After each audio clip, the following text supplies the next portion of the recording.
இன்றைக்கி நம்ம வீடியோவில் குழம்பு மிளகாய் தூள் எப்படி செய்கிறதுன்னு பார்க்கலாம். அதுக்கு 1/2 கிலோ தனியா, 1/2 கிலோ மிளகாய் நல்லா வெயிலில் காய வச்சு எடுத்துருக்கேன். மிளகாய் நல்லா காஞ்சிருக்கு. மிளகாய் நல்லா ஷேக் பண்ணி பார்த்தீங்கன்னா உள்ளே இருக்க சீட் நல்லா அப்படியே சவுண்டாக கேட்கும், கலகலன்னு இருக்கும். அப்போ மிளகாய் நல்லா காஞ்சிருக்குன்னு அர்த்தம். இதுக்கு 50 காம்பு மஞ்சள் எடுத்திருக்கேன். 1/2 கிலோ மிளகாய் 1/2 கிலோ தனியானா எல்லாமே 50 எடுத்துக்கணும் குவான்டிட்டி. இப்போ தோரம்பருப்பு இதில் நான் 50 எடுத்திருக்கேன். 1 கிலோனா 100 எடுத்துக்கோங்க. அப்புறம் உளுத்தம்பருப்பு 50, அப்புறம் கடலைப்பருப்பு 50, அப்புறம் மிளகு ஜீரகம் ரெண்டுமே 50. இது எல்லாத்தையும் சேர்த்து நம்ம நல்லா ஸ்லிம்மில் வறுத்து எடுக்கணும். இந்த டம்ளரில் நான் எடுத்திருக்கேன். கரெக்டாக 50 கிராம் இருக்கக்கூடியது. அப்புறம் கடுகு 50, அப்புறம் வெந்தயம் 50. 1/2 கிலோக்கு எல்லாமே 50. நீங்கள் வேணும்னா பெருங்காய கட்டி சேர்த்துக்கலாம். நான் பெருங்காயம் போடலை.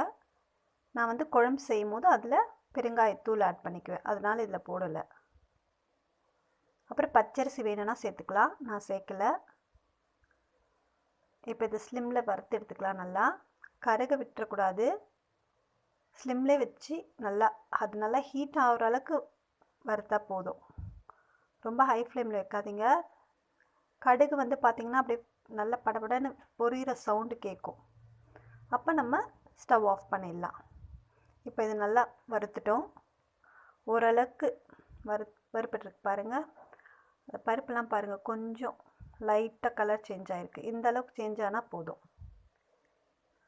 இப்போ இது கூட நம்ம கருவேப்பிலை கொஞ்சம் ஒரு கைப்பிடி அளவு கருவேப்பிலை நல்லா நான் காய வச்சு வாஷ் பண்ணி வெயிலில் காய வச்சு எடுத்திருக்கேன். அதையும் நான் என்ன பண்ணுறேன், இது கூட சேர்த்து இந்த சூட்லேயே வறுத்து எடுத்துக்கிறேன்.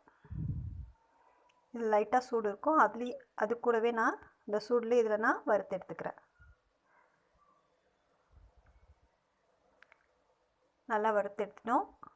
அவ்வளோதான். இப்போ இது நம்ம என்ன பண்ணுறோம், நம்ம ஏற்கனவே எடுத்து வச்சுருக்க மிளகாய் தனியால் சூடு நல்லா ஆறிடணும். சூடாக போடக்கூடாது. நல்லா ஆறின பிறகு அந்த மிளகாய் தனியில் சேர்த்துட்டு நல்லா அந்த பாத்திரத்தை அப்படியே நல்லா ஷேக் பண்ணி விடுங்க. நல்லா குலுக்கி விட்டிங்கன்னா இந்த பருப்பெல்லாம் உள்ளே போயிடும், நல்லா மிக்ஸ் ஆகிடும். அப்போ நம்ம அரைக்க சொல்ல நல்லா ஈவனாக எல்லா இடத்துலையும் மிக்ஸ் ஆகி கிடச்சிடும்.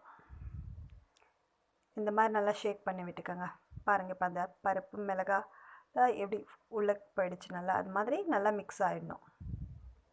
இப்போ இதை நம்ம மிஷினில் கொடுத்து அரைச்சிடலாம். சூடாக போட்டுறாதீங்க, நல்லா ஆற வச்சு அந்த பருப்புலாம் நல்லா ஆற பிறகு போடுங்க. மிஷினில் கொடுத்து அரைச்சாச்சு பாருங்கள், இந்த அளவுக்கு இருக்குது.